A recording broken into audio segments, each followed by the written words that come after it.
हजुरको शुभ नाम के हो? सर्पबहादुर बुढा। ए सर्पबहादुर बुढा। अनि ठेगाना कहाँ? ठेगाना सिजे गाउँपालिका वडा नम्बर 6। यो गाउँको नाम के हो? गाउँको नाम ढुङ्गा। ए अनि तपाईँले यो चाहिँ यो नयाँ किसिमको चाहिँ टोइलेट बनाउनु भएको रहेछ, स्याटोको प्यान राखेर होइन? कति भयो बनाउनु भएको? बनाएको लगभग 2 हप्ता।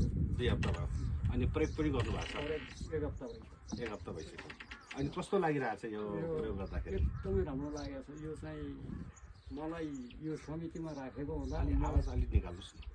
मलाई यो ठाउँमा यही सुसाकै समिति राखेको हुँदा, सरसफाइ खानेपानी स्वच्छताको समिति राखेको हुँदा सुसाको हाकिम लगायत प्रविधि सबै साथीहरूले हामीलाई यो चाहिँ ट्याटो भन्ने स्याटो भन्ने टोइलेट होइन, त्यो टोइलेटलाई यो प्रयोग गर्नुपर्छ भनेर जानकारी दिएको हुँदा अनि तपाईँले यो सामान कहाँबाट ल्याउनु भयो त? मैले त्यही नरकोट बजारबाटै ल्याएँ। किनेर ल्याउनु भएको? ए अनि 1650 ल्याएको। 1650।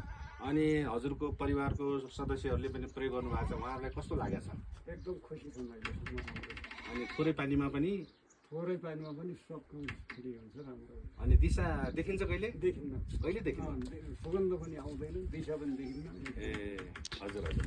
अनि हाम्रो त नजिकै तपाईँको धारा पनि छ होइन? अब यो धारामा के छ अहिले? पानी चाहिँ दिनभरि आउँछ? दिनभरि 24 घन्टा खुलिदियो। 24 घन्टा। यो पानी आउनुभन्दा अगाडि कस्तो थियो तपाईँहरूको अवस्था, यो गाउँको अवस्था? अगाडि पानी आउनुभन्दा अगाडि यस्तो लाइन लगाएर एउटा यस्तो पाटी बाउ भएका धारामा लाइन लगाएर हजुर बिहानभरि 4 घन्टासम्म पानी ल्याउने त्यो प्रकारको स्थिति थियो। ए अब घर घरमा चाहिँ धारा छ अहिले? हाम्रो एक घर एक धारो यो चाहिँ अफिसले राम्रो काम दियो। हजुर। यो चाहिँ यो ठाउँमा अहिले धेरै जनता भन्दा पनि महिलाहरू धेरै खुसी छन्। धेरै खुसी छन्। अनि हजुरको चाहिँ नि टोइलेटको कुरा नै गरौँ त्यसमा जोडौँ।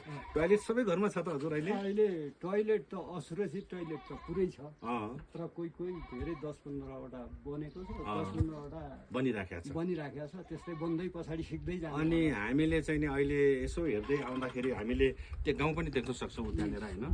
त्यो गाउँमा यसो हेर्दा आउँदाखेरि घर घरमा सबै टोइलेटहरू बनिराखेको, अनि त्यो होचो टोइलेटहरू पनि एकदमै अग्लो बनाइराखेको होइन? त्यो पनि देखियो। यो अभियान चाहिँ नि कसरी सुरुवात गर्नुभयो त तपाईँहरूले? किन कसरी?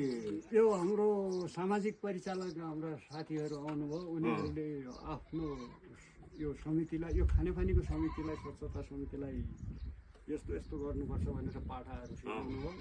त्यही अनुसार हामीले कोही आर्थिक भएको मान्छेले अलिक सुधार्दै गयो, आर्थिक कमजोरले अलिकति माथि राखेको